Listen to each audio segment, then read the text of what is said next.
Hentikan. Dasar gak becus bikin malu tim kita. Dasar wanita bodoh. Bentak suami di hadapan semua staf yang membuat aku dipermalukan. Tapi 5 menit kemudian. Sebelum ceritanya dimulai, silakan tulis di kolom komentar dari daerah mana saja teman-teman yang menonton cerita ini.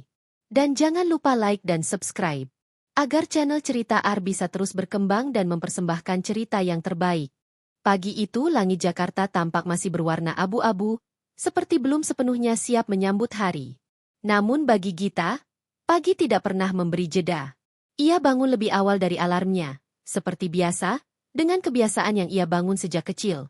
Merapikan tempat tidur, mandi lebih dulu, lalu menyiapkan kopi hitam untuk dirinya dan kopi susu untuk suaminya, Jaka.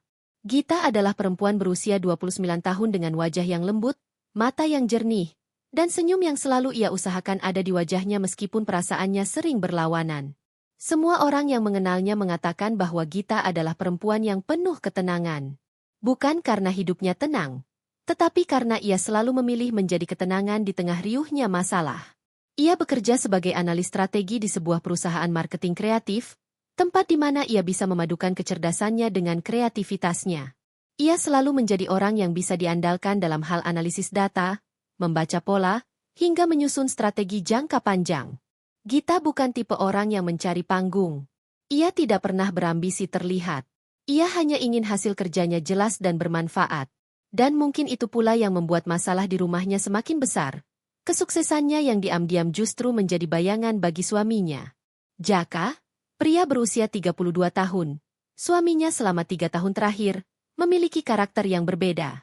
Ia ambisius, berani, karismatik, dan cukup disukai di kantor. Jaka bekerja di perusahaan yang sama dengan jabatan lebih tinggi, manajer proyek. Dulunya, Jaka adalah pria yang lembut, penuh perhatian, dan selalu menyemangati Gita dalam karirnya. Namun seiring waktu, terutama setelah mendapat promosi besar, sikapnya mulai berubah. Ada beban di bahu Jaka yang tak pernah ia akui. Ada rasa tidak aman yang perlahan tumbuh. Terutama ketika ia melihat bagaimana Gita sering dipuji diam-diam oleh para direksi karena ketajaman analisanya. Jaka tahu Gita hebat. Itu fakta.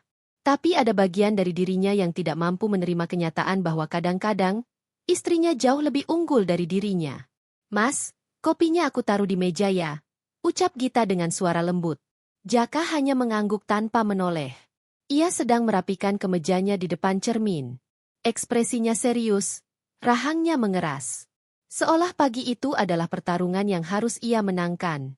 Gita hanya memperhatikan dari jauh. Perubahan pada suaminya itu sudah ia kenali sejak beberapa bulan terakhir. Ia tahu ada sesuatu yang tidak baik, tetapi Jaka bukan tipe yang mudah bercerita. "Aku berangkat duluan ya, Git," ucap Jaka pendek sambil mengambil tas kerjanya. "Oh, cepat banget. Sarapan dulu?" tanya Gita. "Enggak sempat," jawab Jaka singkat. "Hari ini ada rapat besar. Aku harus siap." Gita mengangguk. Meski dalam hatinya ada sesak yang perlahan tumbuh seperti asap yang menyesakkan dada. Ia sudah terbiasa pada nada suara Jaka yang semakin lama semakin dingin. Setiap pagi, seolah-olah suaminya tak lagi memulai hari sebagai pasangan hidupnya, melainkan sebagai seseorang yang sedang berlomba dengannya. Setelah Jaka keluar, barulah Gita menghela napas panjang. Ia duduk di kursi makan, memandang kursi kosong di seberangnya. Kadang ia bertanya-tanya, sejak kapan kursi itu terasa begitu jauh? Sejak kapan ia mulai merasa seperti hanya seorang asing di rumahnya sendiri? Namun Gita bukan tipe yang mudah menyerah. Ia selalu memulai hari dengan harapan baru, memperbaiki apapun yang bisa diperbaiki, termasuk perasaannya. Di kantor, suasana tidak kalah sibuk. Perusahaan tempat Gita bekerja adalah salah satu perusahaan marketing terbesar di Jakarta. Logo perusahaan terpampang besar di lobi, dan setiap karyawan berjalan cepat, seakan waktu adalah emas yang terus menetes. Gita memasuki ruangan kerja yang luas dengan meja-meja berbaris rapi. Teman-temannya memberi salam seperti biasa. "Pagi, Mbak Gita," sapa Mira, rekan terdekatnya. "Pagi juga, Mir." Gita tersenyum. "Dengar-dengar hari ini presentasi prafinal untuk proyek 100 miliarnya Jaka ya?" tanya Mira, menaikkan alis. Gita hanya tersenyum tipis. "Iya. Kayaknya besar banget tekanannya," Mira mendesah. Iya sih, tapi untung ada kamu. Kalau kamu yang nyusun analisisnya, harusnya aman. Aku aja baca draft kamu kemarin langsung merinding. Rapi banget, lengkap banget.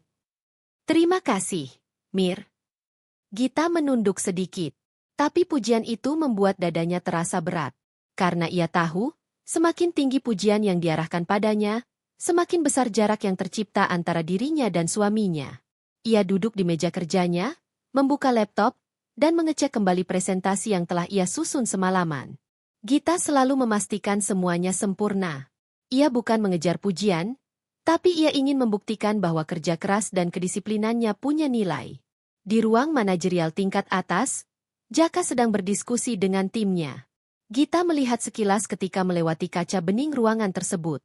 Jaka tampak tegang, dan saat mata mereka bertemu, Jaka hanya mengangguk tanpa senyuman.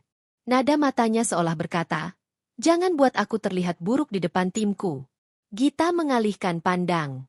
Hubungan mereka sudah lama tidak lagi terasa seperti suami istri. Mereka hidup dalam satu rumah, tetapi langkah mereka tidak lagi seirama. Jaka tenggelam dalam ambisi dan ketakutannya.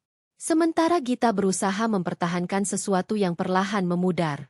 Malamnya, ketika keduanya sudah pulang, ketegangan itu masih terasa. Jaka duduk menonton berita tanpa menoleh saat Gita menghidangkan makan malam. "Mas, besok kita presentasi internal dulu ya. Mas sudah baca final revisiku?" tanya Gita hati-hati. Jaka tidak langsung menjawab. Ia meletakkan sendok perlahan, lalu menatap Gita dengan sorot yang sulit dijelaskan, antara marah dan merasa bersalah. "Aku lihat," katanya akhirnya. "Tapi, kamu tahu kan?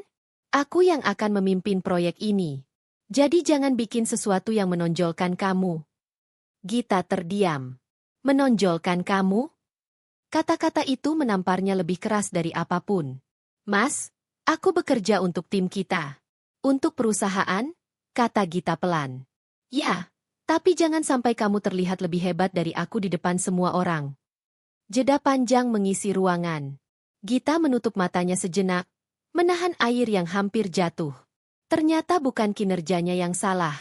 Bukan dirinya yang salah. Yang salah adalah ego yang perlahan-lahan menelan cintanya. Ia mengangguk. "Baik, Mas." Jaka kembali makan tanpa berkata apa-apa. Dan saat itulah Gita merasa, untuk pertama kalinya, bahwa pernikahan mereka sudah bukan lagi dua orang yang saling mendukung, melainkan seseorang yang berusaha tetap bertahan dan seseorang yang merasa terancam.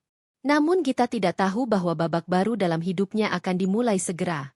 Bahwa semua rasa sakit yang ia telan hari ini akan menemukan jawabannya. Bahwa kebaikannya, kesabarannya, dan kerendahan hatinya akan diuji di hadapan seluruh dunia. Dan semuanya akan dimulai pada hari presentasi besar itu. Hari ketika suaminya membentaknya di depan semua staf. Hari ketika ia dipermalukan. Dan hari ketika dunia berbalik dalam sekejap. Pagi itu kantor terlihat jauh lebih sibuk dari biasanya. Semua orang berjalan cepat, membawa map, laptop, atau setumpuk dokumen. Di layar-layar televisi internal terpampang pengumuman besar, Project Aurora, Final Preparation. Presentation to Top Client in 10 Days. Project Aurora adalah proyek besar bernilai ratusan miliar dengan klien internasional yang memiliki reputasi ketat. Jika perusahaan berhasil memenangkan hati klien, masa depan kantor akan melesat naik. Dan yang menjadi kepala proyek itu, tidak lain adalah Jaka. Gita membaca pengumuman itu sambil berdiri di depan mesin kopi. Ia mengerutkan kening sedikit ketika memandang nama suaminya sebagai project manager. Ia tahu Jaka pasti sedang tertekan. Namun yang belum ia ketahui adalah bahwa namanya sendiri juga akan masuk ke proyek besar itu, bukan sebagai pendukung moral, melainkan sebagai penentu keberhasilan.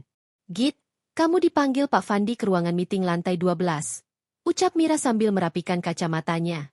"Sekarang?" tanya Gita, sedikit bingung. "Iya, sekarang," katanya penting. Gita mengangguk, mengambil laptopnya, lalu melangkah ke elevator. Perasaannya tidak enak. Tapi bukan karena takut dimarahi, melainkan karena ia merasa ada sesuatu yang lebih besar menunggu di balik pintu ruang meeting itu. Ruangan meeting di lantai 12 terkenal megah dan dingin. Ketika Gita masuk, sudah ada beberapa orang penting duduk di sana. Pak Fandi selaku direktur operasional, Mbak Nara kepala divisi kreatif, dan 5 manajer lainnya. Jaka juga ada di sana. Wajahnya serius, nyaris tegang. Ketika Gita masuk, ia tidak menatap istrinya. Bahkan tidak sekalipun mengangguk. Silakan duduk, Gita, ucap Pak Fandi. Gita duduk rapi, menaruh laptop di meja, dan menunggu.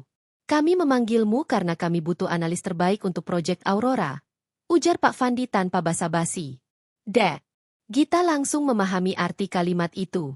Jika ia terlibat, itu berarti ia harus bekerja sangat dekat dengan Jaka. Kami sepakat untuk menunjukmu sebagai lead analyst, lanjut Pak Fandi. To the point saja, Gita.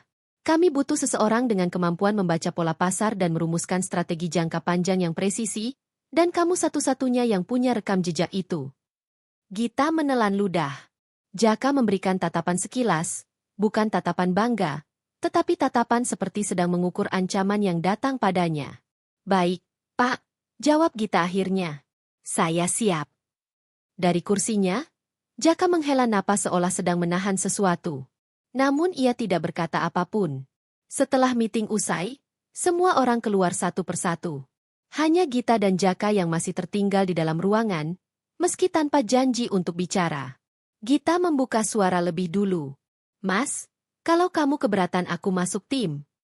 Aku nggak keberatan, potong Jaka, dingin. Ini proyek besar. Kita perlu semua orang. Nada suaranya terdengar formal, seolah ia sedang berbicara pada karyawan, bukan istrinya. Tapi, Jaka memasukkan kedua tangannya ke saku celana, menatap meja, bukan menatap Gita. Kamu ikut proyek ini bukan karena aku setuju, tapi karena mereka memaksa. Kalimat itu menusuk. Gita menatap suaminya lama.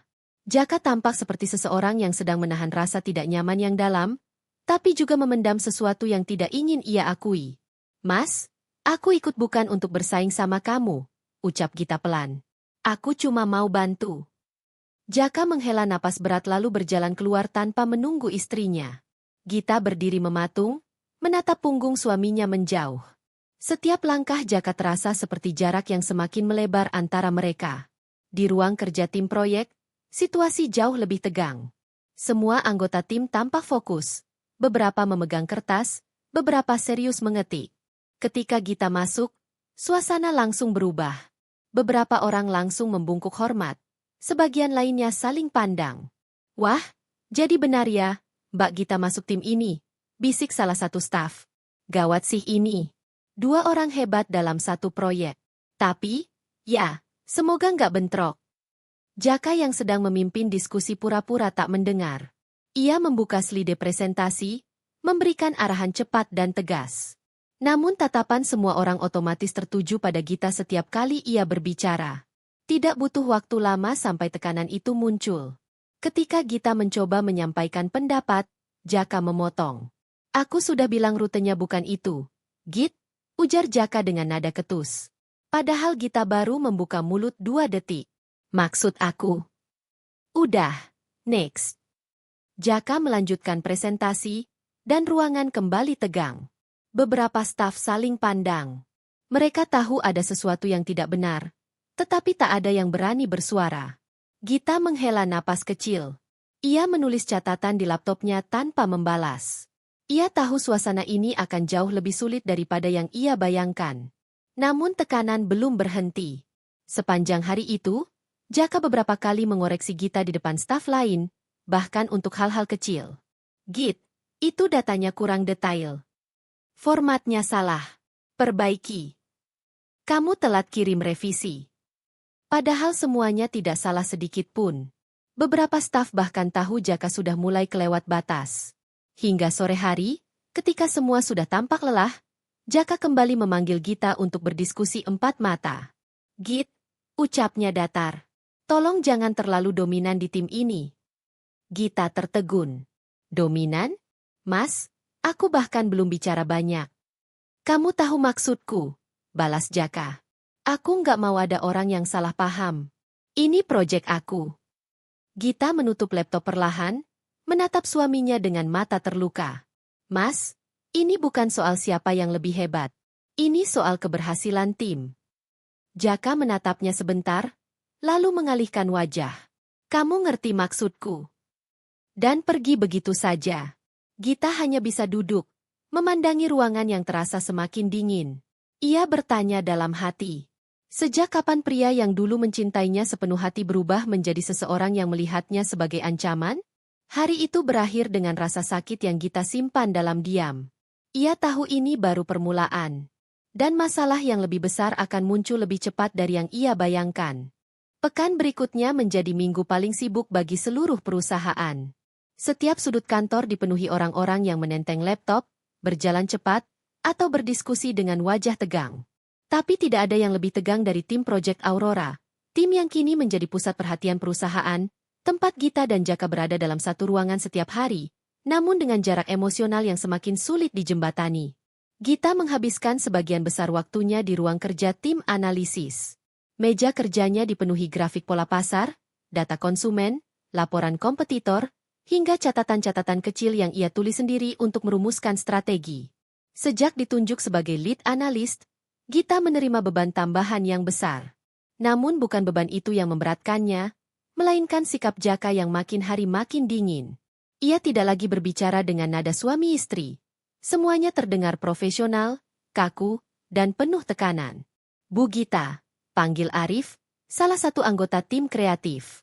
Saya sudah selesaikan revisi visual strategi yang Ibu inginkan. Gita tersenyum lembut. Terima kasih, Arif. Kamu kerjanya bagus. Arif mengangguk dengan pipi memerah. Bukan karena tersanjung, tetapi karena semua orang di tim tahu betapa sulitnya mengikuti standar Gita. Bukan karena ia keras, tetapi karena ia detail, rapi, dan selalu bekerja dengan hati. Semua orang menyukai bekerja dengannya. Semua orang kecuali satu, Jaka. Sore itu, tim berkumpul di ruang rapat besar untuk evaluasi mingguan. Jaka berdiri di depan layar dengan wajah serius. Kita harus siap presentasi internal akhir minggu ini sebelum dokumen final dikirim ke klien internasional, ujarnya. Kalau kita gagal, kita kehilangan peluang ratusan miliar dan reputasi perusahaan runtuh. Semua mengangguk tegang. Gita duduk di sisi kanan ruangan, mencatat setiap poin. Sesekali ia mengangkat tangan untuk memberikan masukan, tetapi Jaka sering mengabaikannya atau menjawab dengan dingin. Mas, ucap Gita setelah rapat usai, menghampiri Jaka yang sedang merapikan map. Aku mau diskusi soal strategi segmentasi pasar. Aku rasa segmen yang kita pilih perlu. Aku sudah tahu, potong Jaka. Nggak usah ulangi. Gita terdiam. Mas, aku cuma ingin pastikan semuanya. Gita, Jaka menatapnya. Kali ini langsung, tapi sorot matanya bukan sorot seorang suami. Kamu itu analis. Tugasmu cuma memberikan data. Soal keputusan akhir, biar aku yang ambil. Data bukan cuma angka, jawab Gita pelan. Aku menganalisis perilaku konsumen, tren, dan... Ya aku tahu. Jaka meninggikan sedikit suaranya. Tapi jangan bertingkah seolah kamu paling ngerti. Beberapa anggota tim yang masih di ruangan saling pandang. Suasana mendadak tegang. Gita menunduk pelan. Baik, Mas. Ketika Gita berjalan keluar, Jaka memejamkan mata sebentar, seolah menahan letupan emosi. Ia tahu kata-katanya kasar, tapi egonya terlalu besar untuk meminta maaf. Malam itu, kantor hampir kosong. Tapi lampu di ruang analis masih menyala. Gita duduk di depan laptop, memeriksa ulang puluhan file. Ia tahu besok harus ada simulasi presentasi internal, dan semua data harus sempurna. Tangannya mengetik cepat, matanya fokus memeriksa grafik perubahan tren 5 tahun terakhir. Sesekali ia mengusap wajahnya yang lelah. Jam menunjukkan pukul 23.17. Namun Gita tidak berhenti. Ia membuka file terakhir. Strategi final yang akan jadi inti presentasi. Dokumen itu masih perlu banyak perbaikan, terutama karena beberapa bagian yang seharusnya dikerjakan Jaka ternyata belum selesai. Bukan karena Jaka tidak mampu, tetapi karena ia terlalu sibuk mengatur tim dan menghadapi tekanan. Jadi, sekali lagi, beban jatuh ke Gita. Dalam keheningan malam, Gita bekerja dengan kesungguhan penuh. Jam demi jam berlalu. Hingga ketika ia menekan tombol save, alarm sistem otomatis mengirimkan draft awal ke folder server klien untuk pengecekan pratinjau, fitur standar perusahaan. Gita tidak menyadari hal itu. Ia terlalu lelah. Yang ia tahu hanyalah bahwa pekerjaannya akhirnya selesai, sempurna, dan siap dipresentasikan. Ia memejamkan mata sebentar, menghela napas lega. Besok pasti berat, gumamnya. Ia tidak tahu bahwa keputusan kecil yang dibuatnya malam itu, mengirim draft tanpa sengaja, akan menjadi titik balik terbesar dalam hidupnya. Keesokan paginya, suasana kantor kembali ramai. Jaka sudah berdiri di depan tim sejak pagi, bersiap melakukan latihan presentasi internal terakhir sebelum pertemuan dengan direksi. Gita datang membawa laptopnya, duduk di kursi paling dekat dengan layar, bersiap membantu jika ada pertanyaan. Baik, ucap Jaka. Kita mulai. Presentasi berjalan cukup lancar di awal. Namun ketika masuk ke bagian Gita, bagian terpenting dari keseluruhan strategi, semua orang menatap layar dengan kagum. Grafik berubah, data terhubung, analisis mengalir logis, dan strategi yang ditampilkan tampak jauh lebih matang dari yang lain. Gita, ucap Pak Fandi tiba-tiba. Ini luar biasa. Kamu mengerjakannya semalaman? Gita mengangguk. Jaka menatap layar, namun wajahnya sama sekali tidak antusias. Ia justru tampak semakin tegang dan kesal. Ya, bagus, ucap Jaka dingin. Tapi jangan berpuas dulu. Masih banyak yang harus diperbaiki. Padahal semua orang tahu, bagian itu sudah luar biasa. Namun Gita hanya tersenyum kecil. Baik, Mas. Di matanya ada sedikit luka, tapi ia tetap profesional. Yang tidak ia tahu adalah bahwa presentasi internal itu hanyalah permulaan. Permulaan dari bentakan yang akan mempermalukannya di depan semua staf. Dan permulaan dari kejutan besar yang akan membuat seluruh kantor terdiam 5 menit kemudian. Bab berikutnya akan membuka segalanya. Malam itu, setelah hampir seharian bekerja tanpa henti, Gita pulang lebih dulu daripada Jaka. Ia tiba di rumah menjelang tengah malam, tubuhnya hampir roboh karena lelah. Tapi batinnya jauh lebih letih. Setiap kata Jaka beberapa hari terakhir terus bergema di kepalanya. Seolah ada luka yang tidak bisa sembuh dan terus disayat ulang setiap kali suaminya membuka mulut. Ia duduk di sofa ruang tamu, memandangi gelap rumah yang hanya diterangi lampu kecil sudut ruangan. Keheningan itu membuat pikirannya kembali pada masa lalu. Masa sebelum semuanya rumit, sebelum tekanan kantor merembet ke rumah, sebelum ambisi dan rasa tidak aman perlahan merusak hubungan mereka. Ia menutup mata, dan kenangan itu datang seperti film yang diputar ulang tanpa jeda. 3 tahun lalu, ketika Gita dan Jaka baru menikah, semuanya terasa berbeda. Mereka bertemu di kantor yang sama ketika Gita baru bekerja sebagai analis junior, dan Jaka masih seorang supervisor kreatif yang penuh energi. Jaka adalah laki-laki yang ringan tangan, humoris, tapi juga tegas. Sementara Gita adalah perempuan pendiam namun luar biasa teliti. Mereka pertama kali dekat saat mengerjakan proyek bersama. Jaka sering memuji ketelitian Gita, sesuatu yang membuatnya terlihat menonjol meski posisinya masih junior. Aku selalu bilang, kamu itu punya sesuatu yang gak dimiliki orang lain, ucap Jaka suatu malam saat mereka lembur. Kamu analisisnya gak pernah meleset. Gita tersipu malu saat itu. Ia tidak pernah merasa istimewa, tapi Jaka membuatnya merasa demikian. Dari sinilah hubungan mereka tumbuh. Perhatian kecil dari Jaka, candaan yang membuat Gita tersenyum di tengah tekanan pekerjaan, hingga akhirnya keberanian Jaka untuk melamar Gita di restoran kecil tempat mereka biasa makan sepulang kerja. Gita masih ingat betapa bahagianya ia saat itu, mengira bahwa hidup rumah tangganya akan berjalan ringan dan penuh dukungan seperti masa pacaran mereka. Namun, semua berubah perlahan, berawal dari satu kejadian yang tampak kecil, tapi berdampak besar pada ego Jaka. 1,5 tahun setelah pernikahan mereka, perusahaan mengadakan evaluasi tahunan. Gita saat itu baru 2 tahun bekerja. Ia tidak berharap banyak, karena menurutnya masih banyak senior yang jauh lebih berpengalaman. Namun hasil evaluasi menunjukkan hal tak terduga. Gita mendapat nilai tertinggi dari seluruh analis.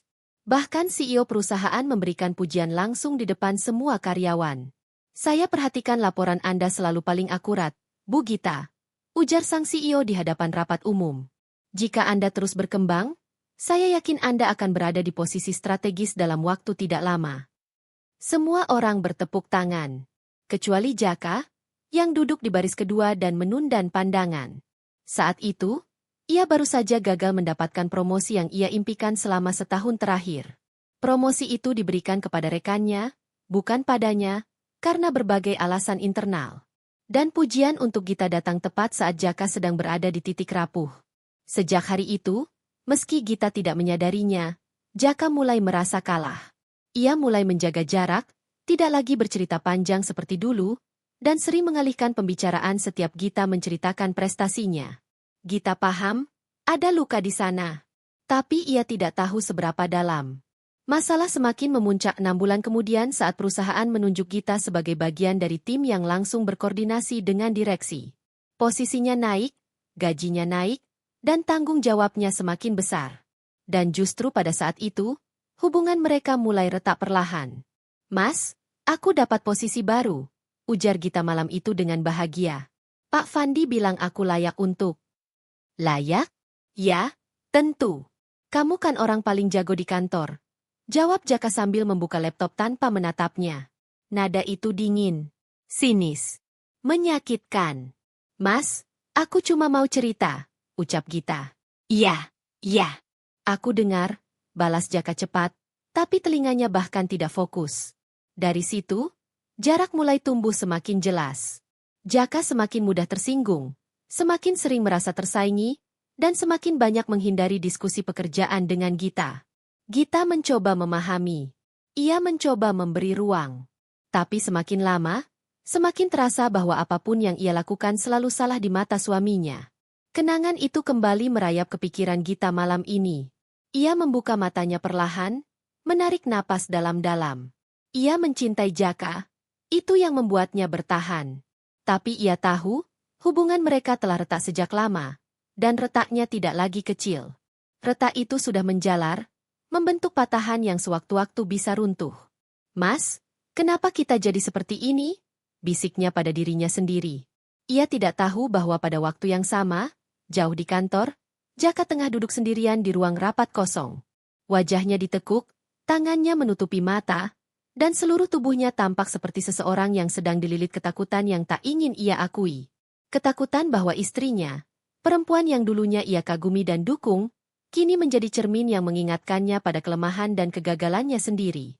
Ketakutan yang membuatnya menyakiti perempuan yang sangat mencintainya. Dan semua ini akan segera meledak pada hari presentasi, ketika tekanan mencapai titik paling tinggi, dan emosi yang dipendam terlalu lama akhirnya pecah di hadapan seluruh staf. Pagi itu, kantor tampak berbeda dari hari-hari sebelumnya. Semua orang berjalan lebih cepat, lebih tegang, lebih hati-hati. Tidak ada suara tawa, tidak ada obrolan santai. Hari presentasi internal, hari yang menentukan apakah proposal mereka akan dikirim ke klien bernilai 100 miliar, akan dimulai dalam 2 jam. Di lantai 12, ruangan meeting besar sudah disiapkan dengan layar LED raksasa, kursi-kursi tersusun rapi, dan nama anggota tim tertera dalam daftar kehadiran yang dipasang di depan pintu. Para manajer dan direktur akan hadir langsung untuk menilai. Gita datang dengan map tebal berisi strategi dan analisis final. Matanya tampak lelah, namun langkahnya mantap.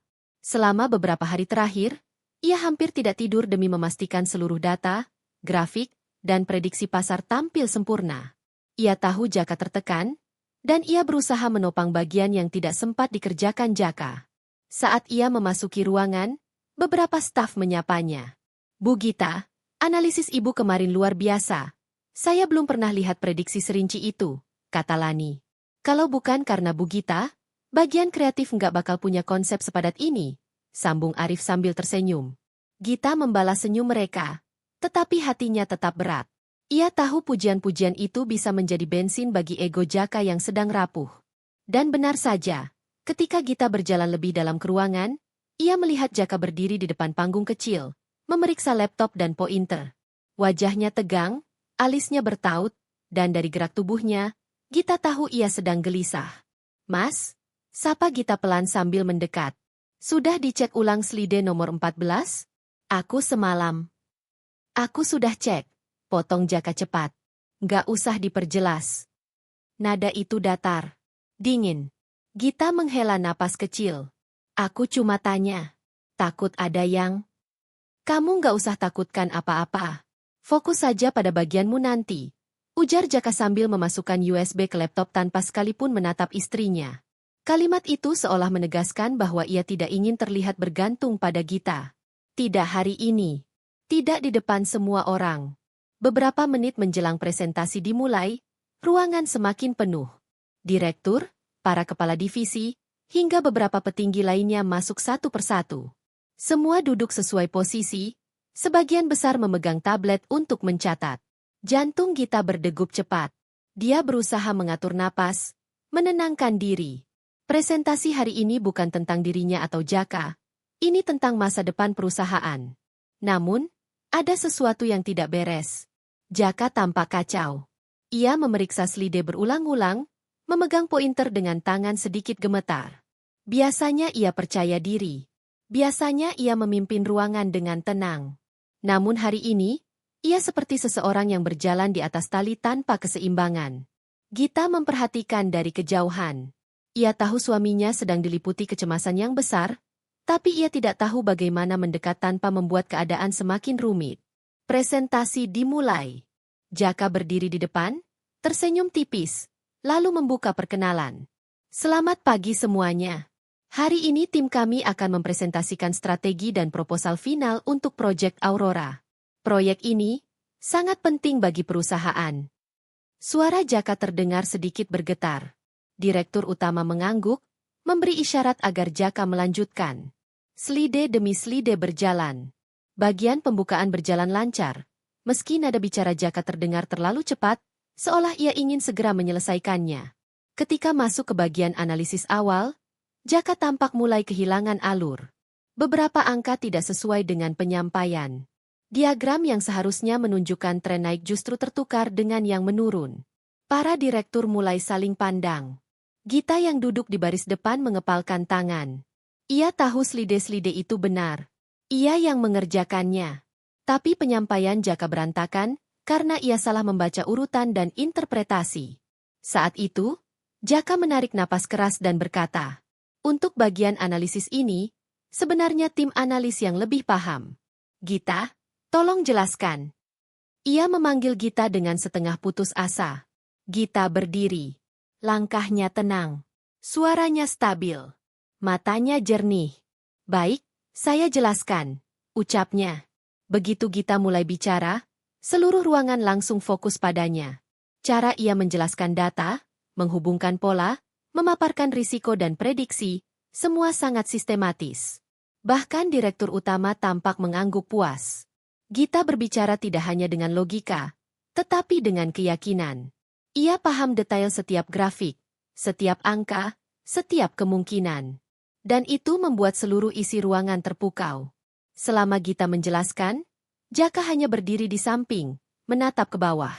Seolah setiap kalimat Gita adalah pengingat bahwa pada akhirnya, dalam hal profesionalitas, Gita lebih unggul darinya. Ia merasa kalah. Dirinya yang dulu selalu membimbing Gita, kini tampak jauh tertinggal. Ketika Gita mengakhiri bagian presentasinya, seluruh ruangan bertepuk tangan kecil, sebuah bentuk apresiasi spontan. Namun di balik tepuk tangan itu, Jaka merasa dadanya sesak. Setelah 1 jam, presentasi selesai. Direktur utama berdiri. "Proposal ini memiliki potensi besar.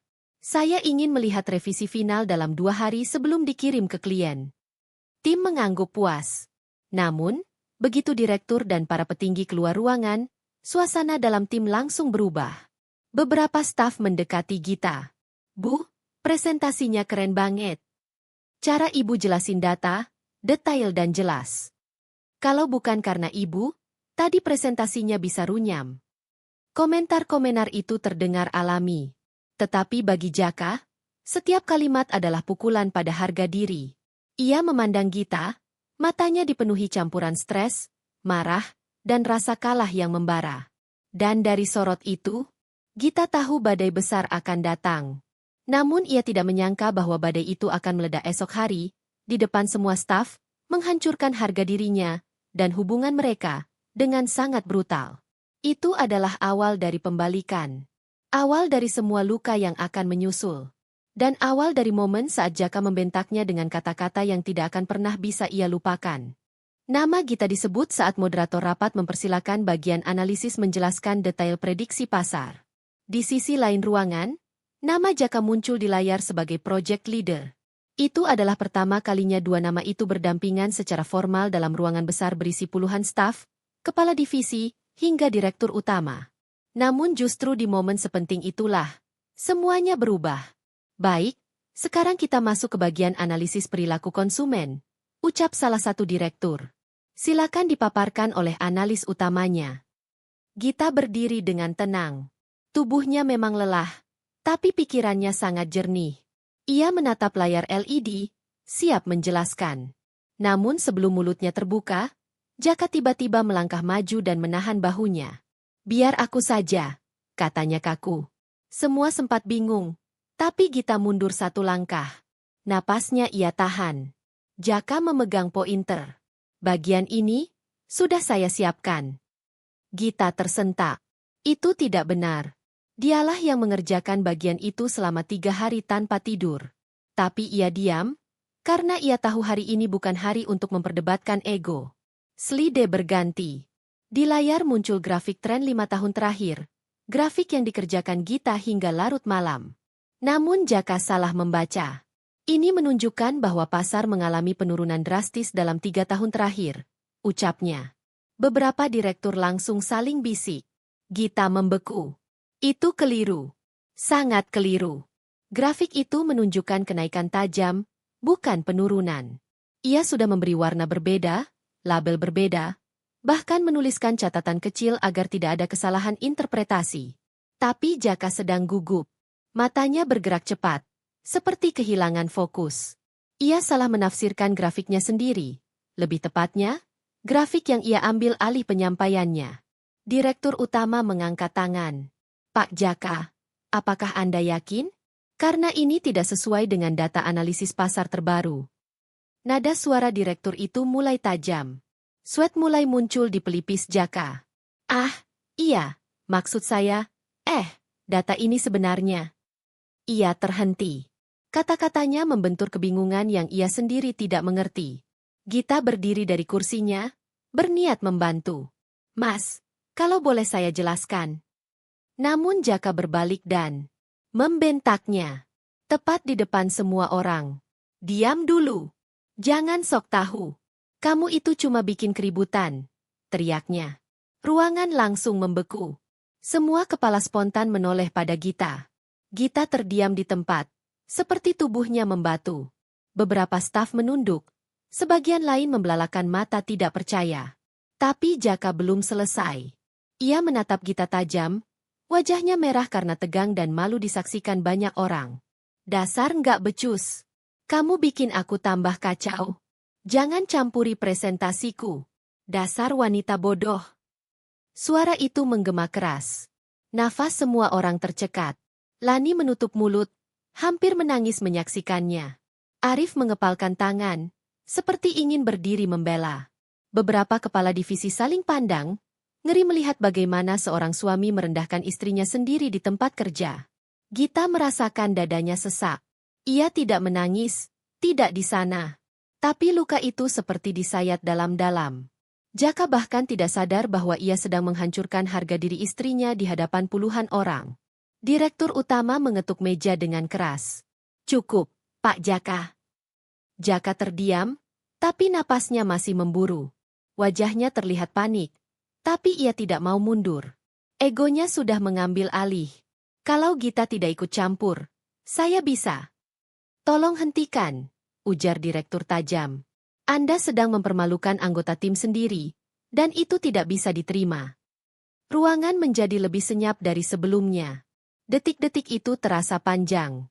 Semua orang menatap Jaka dengan campuran kaget, kecewa, dan jijik. Gita menunduk. Jantungnya berdegup nyeri, bukan karena malu, tapi karena suaminya sendiri memilih merendahkannya untuk menyelamatkan diri.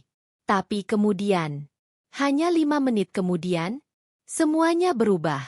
Direktur meminta untuk melihat draft final analisis mendalam yang berada dalam folder terpisah. Bu Gita, ujar direktur, suaranya kini lebih halus. Mana file revisi terakhir yang Anda kerjakan? Tanpa berkata apa-apa, Gita melangkah maju. Ia menyerahkan USB kecil yang ia simpan semalaman. Direktur memasukkannya ke laptop utama. Layar menyala menampilkan file lengkap berisi analisis, strategi, prediksi, dan simulasi ekonomi. Semuanya tersusun rapi, akurat, dan sangat meyakinkan. Direktur membaca cepat. Matanya perlahan membesar. Ini, luar biasa, ucapnya. Akurat, rinci, dan terstruktur. Bahkan model proyeksinya jauh lebih baik dari yang tim analis senior punya. Beberapa petinggi lain berkumpul mengelilingi layar. Ini siapa yang mengerjakan? Tanya seorang direktur finansial. Dengan suara mantap, direktur utama menjawab, Bu Gita. Semua langsung diam.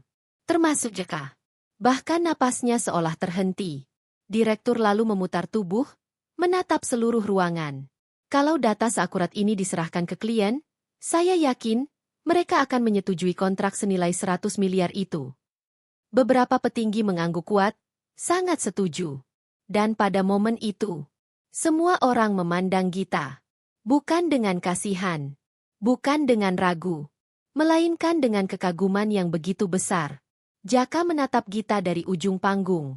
Wajahnya memucat. Dalam 5 menit, ia kehilangan kendali atas ruangan, kehilangan rasa hormat staf, dan kehilangan wibawa yang ia pertahankan dengan amarah. Dan saat direktur berkata, Bu Gita, Anda menyelamatkan presentasi ini. Semua orang benar-benar terdiam. Untuk pertama kalinya, mereka melihat siapa yang sebenarnya paling kuat di ruangan itu. Dan Jaka tahu, inilah awal dari pembalikan besar yang tidak bisa ia hentikan lagi. Suasana kantor berubah sejak hari itu. Insiden 5 menit yang mengubah segalanya. Ketika hasil kerja Gita disetujui klien besar dan menghasilkan nilai kontrak 100 miliar, telah mengguncang seluruh isi ruangan, termasuk orang yang paling tidak siap menerimanya, Jaka, suaminya sendiri. Sejak kejadian itu, setiap kali Gita melangkah ke dalam kantor, tatapan orang-orang selalu berbeda. Ada yang memandangnya dengan kekaguman, ada yang tiba-tiba menjadi lebih ramah, dan ada pula yang terang-terangan merasa bersalah karena dulu ikut mengecilkannya. Gita tahu, rasa hormat itu datang bukan karena siapa dirinya, tetapi karena sesuatu yang akhirnya orang lain lihat, kemampuannya yang selama ini terabaikan. Tetapi perubahan itu tidak serta-merta membuat hati Gita tenang. Pagi itu, Gita memasuki kantor dengan langkah perlahan. Banyak yang menyapa. Pagi, Kak Gita. Keren banget presentasinya kemarin.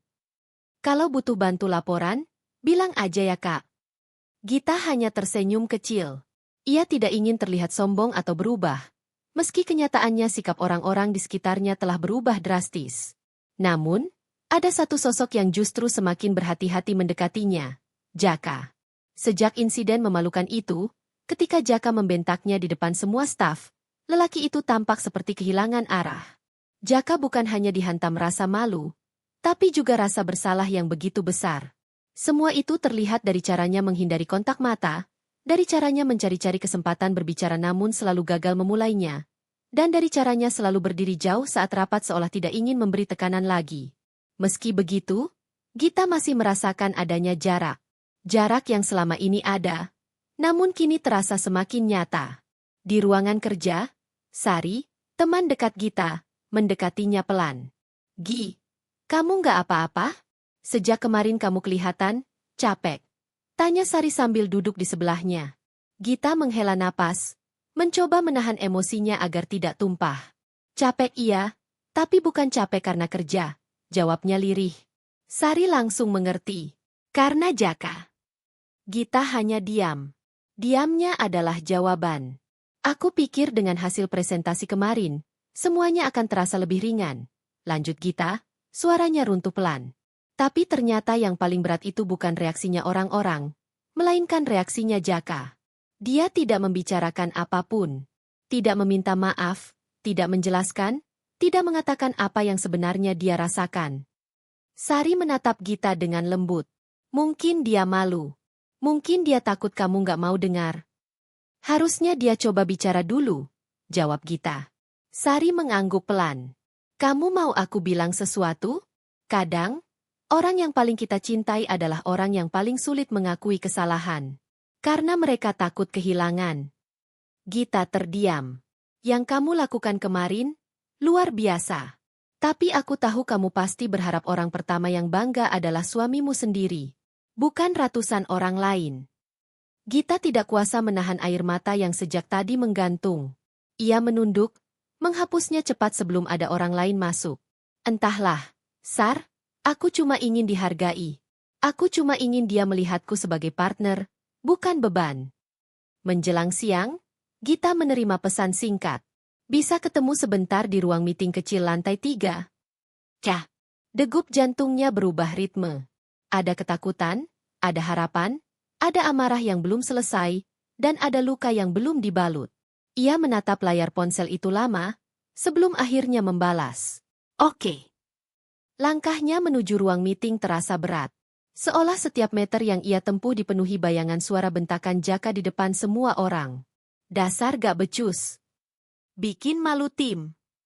Wanita bodoh. Suara-suara itu masih menancap jelas dalam kepalanya. Luka yang belum kering. Ketika pintu dibuka, Jaka sudah berdiri di sana. Ia tampak lebih kurus daripada biasanya. Wajahnya yang biasanya keras tampak lebih lembut dan lebih lelah. Jaka membuka percakapan dengan suara yang sangat pelan. Terima kasih sudah mau datang. Gita duduk tanpa berkata apa-apa. Beberapa detik berlalu dalam keheningan yang menyesakan sebelum Jaka akhirnya berbicara lagi. Aku mau minta maaf. Gita masih diam. Matanya tidak menatap Jaka. Aku salah. Sangat salah. Bukan hanya kemarin, tapi selama ini. Suara Jaka pecah di tengah kalimat. Ia menahan napas panjang, lalu menatap Gita seolah sedang meminta izin untuk melanjutkan. Aku tahu apa yang aku lakukan kemarin bukan sekadar emosi. Itu penghinaan. Aku mempermalukan kamu di depan semua staf. Dan itu tindakan pengecut. Gita menutup mata sebentar. Aku sebenarnya bangga sama kamu. Kamu jauh lebih hebat daripada yang pernah aku akui. Tapi aku selama ini terjebak dengan egoku sendiri. Aku takut terlihat lebih rendah dari istriku. Ada jeda. Luft yang berat menggantung. Aku iri, lanjutnya lirih. Iri karena kamu berkembang sementara aku merasa jalan di tempat. Aku takut melihat kamu bersinar karena aku merasa makin kecil. Dan itu membuat aku jadi orang yang buruk. Untuk pertama kalinya sejak insiden itu, Gita menatap langsung ke mata Jaka. Kenapa? Harus begitu? Tanya Gita dengan suara gemetar. Kenapa kamu tidak bilang? Kenapa kamu memilih membentak dan merendahkanku? Jaka menunduk. Aku pengecut. Betul, jawab Gita. Dan kamu melukai aku. Aku tahu. Jaka menghela napas panjang, penuh penyesalan. Aku tidak meminta kamu memaafkan sekarang. Aku cuma ingin kamu tahu bahwa aku tidak akan mengulanginya. Aku akan belajar jadi suami yang lebih baik. Aku akan hormati kamu, apapun situasinya. Ada keheningan panjang sebelum Gita akhirnya berkata, aku butuh waktu. Luka ini terlalu dalam, Jak. Jaka mengangguk cepat. Aku akan tunggu. Walau berapa lama pun. Asal kamu tetap mau aku perjuangkan. Setelah percakapan itu, Gita keluar dari ruangan dengan perasaan campur aduk. Ada sedikit lega karena Jaka akhirnya bicara jujur. Tetapi luka yang ditinggalkan tidak serta-merta hilang. Ia masih membutuhkan ruang untuk menata perasaannya. Namun satu hal jelas. Hidup setelah insiden memalukan itu bukan hanya tentang perubahan di kantor, tapi juga perubahan besar dalam rumah tangganya. Dan perubahan itu baru mulai. Pertemuan itu berakhir tanpa hasil. Jaka mencoba meminta maaf, tetapi tidak dengan cara yang Gita butuhkan. Kata-katanya terdengar seperti permintaan maaf yang sekadar keluar karena tuntutan keadaan, bukan karena penyesalan yang benar-benar lahir dari hati. Sejak hari itu, keputusan-keputusan yang semula tidak pernah berani disentuh Gita, mulai muncul ke permukaan. Ia mulai mempertanyakan ulang banyak hal. Pernikahannya, masa depannya, harga dirinya. Dan yang paling ia pertanyakan, apakah ia masih ingin melanjutkan rumah tangga yang membuat dirinya terus mengecil? Pagi itu, Gita duduk di meja makan dengan secangkir teh yang sudah dingin sejak lama. Ia menatap kosong ke arah jendela.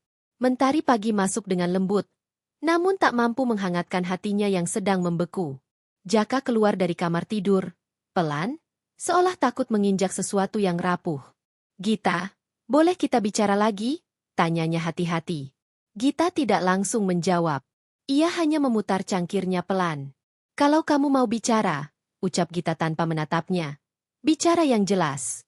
Jangan lagi pakai kalimat menggantung. Jaka duduk di hadapannya. Napasnya terlihat berat. Aku tahu aku salah. Aku tahu aku keterlaluan. Aku malu terhadap diri sendiri, katanya. Tapi aku ingin memperbaiki semuanya. Dengan cara? Tanya Gita pelan namun tajam. Jaka membuka mulutnya, lalu menutupnya kembali. Tidak ada jawaban. Itulah masalahnya. Ia selalu ingin memperbaiki sesuatu tanpa tahu bagaimana cara memperbaikinya. Selalu menunggu keadaan berubah sendiri. Gita menghela napas panjang, menyandarkan tubuhnya. Jak, aku sudah lelah, ucapnya akhirnya. Suaranya bergetar, tetapi kata-katanya tegas. Aku lelah terus-menerus merasa kecil di hadapan orang yang seharusnya menjadi tempatku pulang. Jaka menatapnya, wajahnya memucat. Gita, maksudmu? Gita menatap matanya dengan keberanian yang baru tumbuh dari luka. Aku ingin mengambil keputusan besar dalam hidupku. Di kantor, aroma perubahan sudah tercium. Tidak hanya perubahan pada diri Gita, tetapi juga pada apa yang ia inginkan. Setelah insiden itu, namanya mulai naik. Departemen lain mulai menyebutnya sebagai kandidat kuat untuk posisi manajer proyek, jabatan yang selama ini hanya digenggam oleh orang-orang tertentu, termasuk Ja. Di hari itu, Pak Dirga, direktur utama, memanggilnya. Gita, saya ingin bicara empat mata, ucapnya. Gita masuk ke ruangannya dengan sedikit gugup. Saya akan langsung pada intinya, ujar Pak Dirga. Kami calonkan naik jabatan. Bukan sekadar manajer proyek, tapi kepala divisi kreatif. Gita membelalakan mata. Itu posisi besar. Lebih besar dari apapun yang pernah ia bayangkan. Kami butuh orang tajam seperti kamu. Orang yang bisa membawa perusahaan ke level baru. Lanjutnya, kalau kamu setuju, pengumuman akan dibuat minggu depan. Kata-kata itu seharusnya membuat hati Gita melayang. Namun ada sesuatu yang menahannya. Sebuah bayangan tentang Jaka. Jabatan itu berarti Gita berada di atas Jaka dalam struktur kantor. Dan ia tahu, Jaka bukan tipe lelaki yang siap melihat istrinya lebih tinggi darinya di tempat kerja. Itu akan menjadi badai baru. Namun Gita tidak ingin hidupnya lagi-lagi dikendalikan ketakutan. Kapan saya harus memberi jawaban? Tanya Gita. Dalam 3 hari. Gita mengangguk. Keluar dari ruangan itu, ia merasakan detak jantungnya semakin cepat. Bukan karena takut akan jabatan, tetapi karena tahu bahwa keputusan itu akan menentukan masa depannya. Baik sebagai profesional, maupun sebagai istri. Malam itu, rumah mereka dipenuhi keheningan yang aneh. Gita menyiapkan makan malam sederhana, sementara Jaka hanya melihat tanpa berani menyentuh apapun. Ketika mereka duduk berhadapan, Gita memutuskan untuk membuka suara. Aku ditawari jabatan baru, ucap Gita tanpa basa-basi. Jaka mengangkat kepala. Jabatan apa? Kepala divisi kreatif. Raut wajah Jaka langsung berubah. Terkejut. Tidak siap. Cemburu. Semua campur jadi satu. Gita, itu berarti kamu akan membawahi banyak orang. Termasuk kamu, jawab Gita tegas. Keheningan panjang tercipta di antara keduanya. Dan kamu mau terima? Tanya Jaka dengan suara pelan. Gita menatapnya dengan mata yang sudah lelah terluka. Aku ingin, tapi aku juga mempertimbangkan pernikahan kita. Kamu takut aku tidak bisa menerima kamu lebih tinggi dari aku? Bukankah itu yang selama ini kamu tunjukkan? Jawab Gita datar. Jaka membungkam. Gita melanjutkan, aku tidak mau hidupku di rumah dan di kantor selalu takut menyakitimu. Aku tidak mau diriku menjadi kecil hanya supaya kamu bisa merasa tinggi. Jaka meremas ujung meja. Aku tidak pernah bermaksud begitu. Kamu tidak sadar kamu melakukannya, balas Gita. Dan itu lebih menyakitkan. Setelah makan malam, Gita masuk ke kamar dan duduk di tepi tempat tidur. Ia membuka laptop, menatap layar kosong, mencoba menata pikirannya. Ia tahu ada 3 keputusan besar yang harus ia pilih. Menerima jabatan besar itu, dan mengambil risiko hubungan rumah tangganya memburuk atau bahkan berakhir. Menolak kesempatan emas itu, demi menjaga stabilitas rumah tangga yang sebenarnya sudah rapuh. Mengambil jalan baru, jalan yang membuatnya bebas dari batasan manapun, baik dari kantor maupun dari pernikahan yang tidak sehat. Gita memejamkan mata. Dalam dirinya, 2 suara besar berperang. Pertahankan rumah tangga. Kamu istri. Kamu harus sabar. Versus. Hidupmu berharga. Kamu berhak dihargai. Kamu berhak tumbuh. Dan untuk pertama kalinya dalam hidupnya, suara kedua terdengar jauh lebih kuat. Ia membuka mata dengan embusan napas panjang. Malam itu, untuk pertama kalinya, Gita menyadari sesuatu. Cintanya kepada dirinya sendiri harus lebih besar daripada ketakutannya kehilangan orang lain. Ia memutuskan untuk membuat keputusan besar. Keputusan yang akan mengubah hidupnya selamanya. Dan ia tahu, tidak ada jalan kembali. Angin pagi berembus lembut melalui celah jendela kamar, namun hati Gita terasa penuh semangat yang tidak pernah ia rasakan sebelumnya. Keputusan besar yang ia buat malam itu, untuk menerima jabatan sebagai kepala divisi kreatif, menjadi titik balik yang penting dalam hidupnya. Meski masih ada luka yang belum sembuh, ada ketakutan yang belum sepenuhnya hilang, dan ada keraguan yang sesekali muncul, tetapi ia tahu satu hal, ia tidak lagi ingin hidup dalam bayang-bayang siapapun. Ia ingin bangkit. Untuk dirinya sendiri. Di kantor, aura Gita berubah. Cara ia berjalan, cara ia berbicara, cara ia melihat orang-orang yang dulu sering meremehkannya, semua tampak berbeda. Bukan sombong, bukan angkuh, tetapi percaya diri, mantap, dan tahu bahwa dirinya memiliki nilai. Begitu ia memasuki ruang kerja, beberapa rekan langsung berdiri menyapanya dengan hati-hati. Pagi, Bu Gita. Selamat ya Bu, kami dengar kabar kenaikannya. Semoga bisa bimbing kami ke depan. Gita tersenyum. Ia tidak membiarkan pujian itu membuatnya lupa diri. Tapi ia juga tidak lagi mengecilkan dirinya seperti dulu. Dalam rapat mingguan, seluruh anggota tim sudah berkumpul. Bahkan Jaka duduk di sudut ruangan, tampak gelisah. Ini adalah pertama kalinya Gita memimpin rapat besar sebagai atasan baru. Gita melangkah ke depan, menaruh beberapa dokumen di meja lalu menatap seluruh ruangan. Baik, kita mulai, ucapnya tenang namun tegas. Ketika Gita mulai memaparkan rencana strategis untuk 3 kuartal ke depan, semua orang memperhatikan dengan seksama. Penjelasannya runtut, penekanannya tepat, dan gagasan-gagasannya begitu matang. Tidak ada satupun yang merasa perlu meremehkannya lagi, karena hari itu, mereka melihat sendiri kualitasnya sebagai pemimpin. Di tengah presentasinya, Gita sesekali melirik ke arah Jaka. Suaminya itu terlihat menelan ludah beberapa kali, wajahnya tegang. Mungkin ia baru benar-benar menyadari bagaimana kemampuan istrinya yang selama ini ia tekan, ia bentak, ia rendahkan, justru jauh lebih besar daripada yang pernah ia bayangkan. Ketika rapat berakhir, semua berdiri memberi tepuk tangan. Bahkan Pak Dirga sempat menepuk pundaknya. Bagus sekali. Kamu punya masa depan besar di perusahaan ini. Gita membungkuk hormat. Namun, yang paling mencolok adalah satu hal, orang yang tidak berani menatapnya, adalah suaminya sendiri. Siang harinya, Gita duduk di meja kerjanya mengoreksi beberapa dokumen. Sari menghampirinya dengan tatapan kagum. Gi, aku bangga banget sama kamu, katanya sambil menaruh minum di meja Gita. Kamu beneran berubah. Kamu sekarang kuat. Gita tersenyum kecil. Aku bukan berubah, Sar, jawabnya pelan. Aku hanya menemukan diriku yang selama ini aku kubur. Sari mengangguk. Jadi, bagaimana hubunganmu sama Jaka? Dia terlihat makin bingung. Gita menatap jendela, mata teduh namun mantap. Aku tidak mau hidup untuk menenangkan egonya lagi. Untuk pertama kalinya, Sar, aku ingin hidup untuk diriku sendiri. Sari menggenggam tangan Gita. Kamu pantas mendapatkan itu.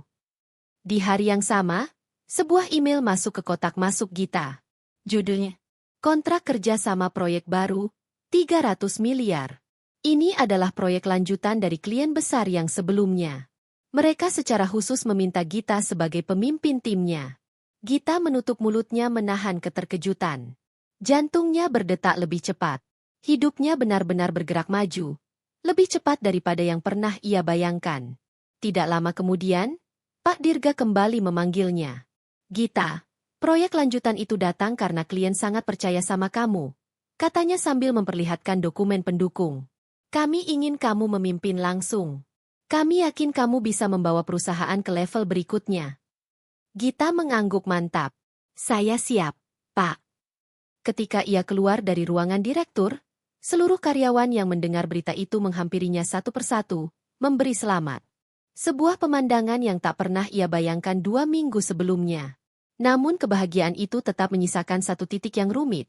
Jaka masih berdiri jauh, memperhatikan dari kejauhan, seolah tidak tahu bagaimana harus bersikap terhadap istri yang kini bersinar begitu terang. Malam hari, di rumah, suasana terasa berbeda. Gita memasak makan malam sederhana, tetapi kali ini bukan dengan rasa tertekan seperti biasanya. Ia melakukannya sambil bersenandung kecil. Ada ketenangan baru dalam dirinya. Jaka keluar dari kamar, menatap Gita dari belakang. Kamu pulang terlambat, kata Jaka dengan suara hati-hati. Ada rapat tambahan, jawab Gita singkat. Kamu, kelihatan bahagia akhir-akhir ini. Gita berhenti mengaduk sup.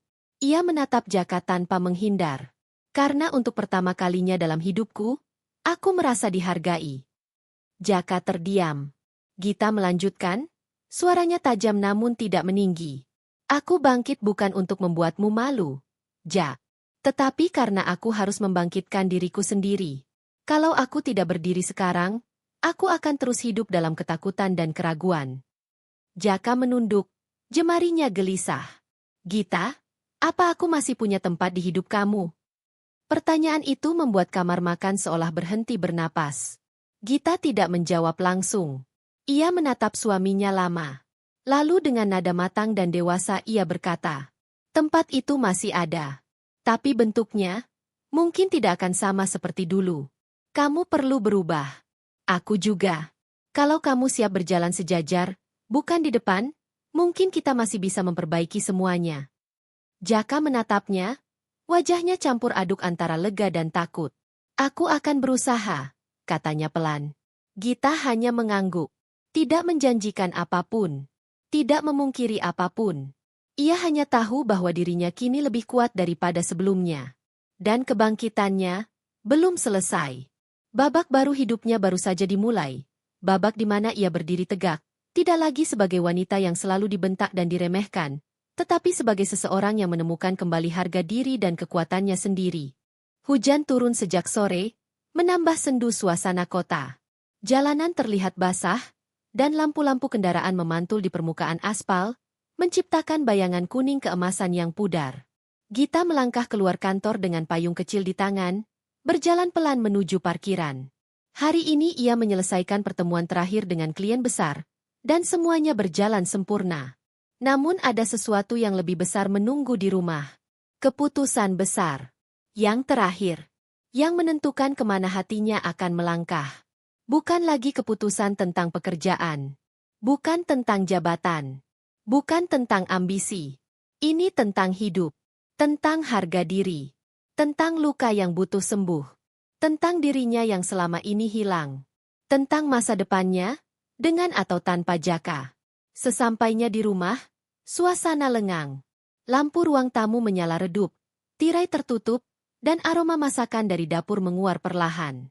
Sesaat, Gita merasa aneh. Ia jarang sekali melihat Jaka berusaha menyiapkan makanan di rumah. Ketika ia membuka pintu, Jaka muncul dari dapur, membawa 2 piring makanan yang masih mengepul. Bajunya sederhana, rambutnya sedikit berantakan. Wajahnya penuh kecemasan. Kamu sudah pulang, ujarnya lirih. Aku, masak untuk kita. Gita meletakkan tasnya, menatap meja makan dengan rasa campur aduk. Kita perlu bicara, ucapnya pelan. Jaka menelan ludah. Aku tahu. Ia menatap Gita dengan mata yang mulai memerah. Aku siap mendengarnya. Mereka duduk berhadapan. Hujan terus mengetuk jendela, menciptakan irama hening di antara mereka. Gita membuka pembicaraan. Beberapa minggu ini, hidupku berubah banyak. Bukan karena jabatan atau pujian orang. Tapi karena aku akhirnya berani melihat diriku sendiri. Jaka menunduk. Aku tidak pernah membenci kamu, Jak, lanjut Gita. Yang aku benci adalah bagaimana aku membiarkan diriku diperlakukan buruk oleh orang yang seharusnya mencintaiku. Air mata Jaka jatuh. Gita, aku salah. Aku terlalu angkuh, terlalu takut, terlalu merasa harus lebih baik darimu. Tapi kamu jauh lebih hebat dari aku. Ini bukan tentang siapa lebih hebat, balas Gita lembut. Ini tentang bagaimana kamu menghancurkan aku dari dalam. Kata-katamu, bentakanmu, sikapmu di kantor, itu semua meninggalkan luka yang dalam. Jaka menangkup wajahnya. Aku menyesal. Sangat menyesal. Gita menggenggam kedua tangannya sendiri di pangkuannya. Aku sudah menjalani hidup bertahun-tahun dengan diam. Aku bertahan bukan karena cinta, tapi karena aku takut keluar dari zona yang aku kira pernikahan aman. Aku ingin berubah. Gita, beri aku kesempatan, pinta Jaka lirih. Gita memandangnya lama. Kesempatan? Tanyanya. Kesempatan bukan diberi, tapi diciptakan. Dan kamu belum menciptakannya. Ruangan kembali hening. Aku tidak ingin bercerai, lanjut Gita akhirnya, membuat Jaka mendongak dengan mata melebar. Tapi aku juga tidak bisa hidup seperti sebelumnya. Jadi mulai hari ini, aku ingin kita berpisah sementara. Pisah? Sementara? Suara Jaka bergetar. Gita mengangguk. Aku ingin melihat apakah hubungan ini layak diperjuangkan. Aku ingin sembuh dulu. Kamu juga harus mencari siapa dirimu tanpa merasa perlu menginjakku. Hujan di luar semakin deras, seolah mengiringi setiap kata. Aku akan pindah ke apartemen dekat kantor. Sementara waktu, kita akan bertemu dalam sesi konseling pernikahan 2 kali seminggu. Kalau setelah beberapa bulan, kita sama-sama merasa bisa membangun ulang, kita lanjutkan. Kalau tidak, Gita tidak melanjutkannya. Tetapi Jaka mengerti isi kalimat itu. Air mata Jaka jatuh tanpa usaha menahannya. Aku terima. Aku akan melakukan apapun. Aku akan berjuang. Untuk pertama kalinya sejak kejadian itu, Gita melihat kejujuran di mata suaminya. Rasa rendah hati yang dulu hilang. Rasa takut kehilangan yang tulus. Dan entah kenapa, hatinya tidak lagi terasa penuh amarah. Yang tersisa hanya lega. 3 bulan berlalu. Gita menjalani hari-harinya dengan mantap. Karirnya berkembang cepat, proyek-proyek baru datang silih berganti, dan ia semakin dikenal sebagai pemimpin yang tegas dan inspiratif. Tanpa ia sadari, ia telah menjadi versi terbaik dari dirinya. Sementara itu, Jaka menjalani konseling dengan serius. Ia tidak lagi membentak, tidak lagi mencoba mengontrol. Ia belajar mendengarkan, belajar minta maaf, belajar rendah hati. Dan setiap kali sesi konseling bersama tiba, mereka mulai menemukan kembali percikan kecil yang dulu hilang. Bukan cinta membara. Bukan cinta sempurna. Tapi, cinta baru yang tumbuh dari luka yang mereka akui, bukan disembunyikan. Suatu sore, ketika sesi konseling mereka selesai, Jaka memanggil Gita sebelum turun dari mobil. Gita, aku ingin bilang satu hal, ucapnya pelan. Terima kasih karena memberiku kesempatan memperbaiki diri. Dan kalau nanti kamu memutuskan bertahan denganku, aku pastikan hidupmu tidak akan seperti dulu lagi. Gita menatapnya lama, lalu tersenyum kecil. Senyum yang tidak dipaksa, tidak dibuat-buat. Kita lihat nanti, Ja. Yang jelas, aku bangga sama kamu yang sekarang. Dan aku juga bangga sama diriku yang baru. Jaka mengangguk perlahan, menahan emosi yang menumpuk. Hari itu, Gita pulang dengan langkah ringan. Untuk pertama kalinya dalam hidupnya, ia merasa menjadi pemilik penuh atas dirinya. Hatinya, pikirannya, masa depannya. Ia menang bukan karena membalas. Ia menang karena bangkit. Dan dari kebangkitannya, ia membawa satu pelajaran berharga. Ketika seseorang mulai menghargai dirinya sendiri, dunia pun ikut berubah mengikutinya. Selesai.